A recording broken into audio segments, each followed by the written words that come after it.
Pemirsa, terima kasih Pian masih bersama kami. Berita selanjutnya Mahabarakan.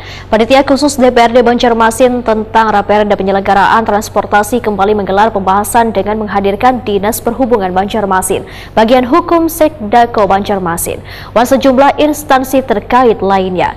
Rapat lanjutan ini pembahasannya sudah masuk ke substansi atau materi Raperda, diantaranya pasal yang mengatur penerangan jalan umum. Panitia khusus DPRD Banjarmasin tentang Raperda Penyelenggaraan Transportasi kembali menggelar pembahasan dengan menghadirkan Dinas Perhubungan Banjarmasin, Bagian Hukum Sekdako Banjarmasin, dan sejumlah instansi terkait lainnya di ruang Komisi 3 DPRD Banjarmasin, Jalan Lambung Mangkurat, Banjarmasin Tengah, jelang tengah hari Jumat 17 November 2023. Mereka adalah awal yang dipertahankan tadi kan wilayahnya, nanti itu kan banyak kasusnya nanti kalau jadi. Ketua Pansus Raperda Penyelenggaraan Transportasi Apri Jaladi Wetakuni Prima TV usai rapat Pansus memedahkan rapat lanjutan ini pembahasannya sudah masuk ke substansi atau materi Raperda, diantaranya pasal yang mengatur penerangan jalan umum. Politisi Partai Amanat Nasional ini pun meminta Dinas Perhubungan Banjarmasin untuk kembali melakukan pendataan PJU yang ada di Banjarmasin, baik yang sudah menggunakan sistem meterisasi maupun kada, termasuk PJU ilegal, supaya data yang dimiliki baik oleh pemerintah kota maupun PLN bisa sesuai lantaran berkaitan dengan pembayaran listrik PJU. Ya, kita harus bisa mengecek tagihan PLN ke Disub dengan penggunaan yang kita pakai supaya real.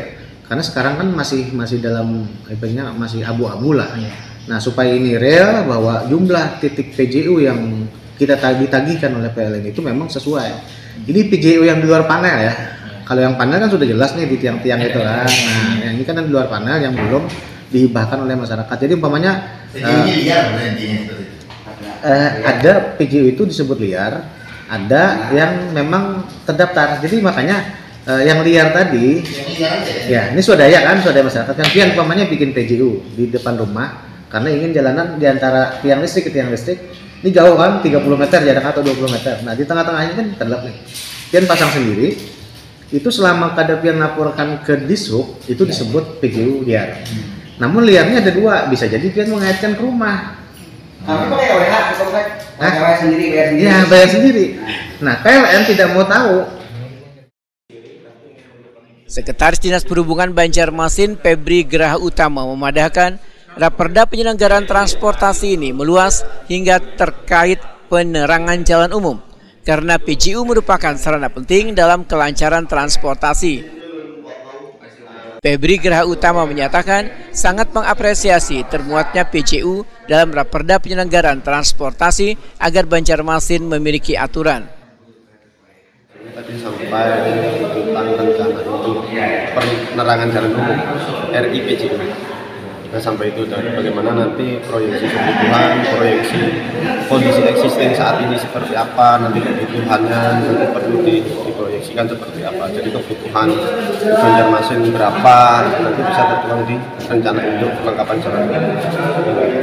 Tapi kan itu jalan umumnya PJU-nya kan banyak yang liar. Bagaimana ini? Ya itu. Apakah yang liar itu diresmikan?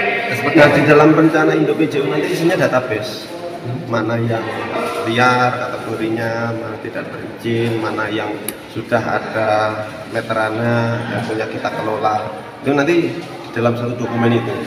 Jadi dari situ kita overlay, jadi nanti kelihatan ini titiknya berapa, kita sesuaikan nanti kebutuhan pembayaran ininya berapa, ataukah nanti bisa kita tekan untuk membayar.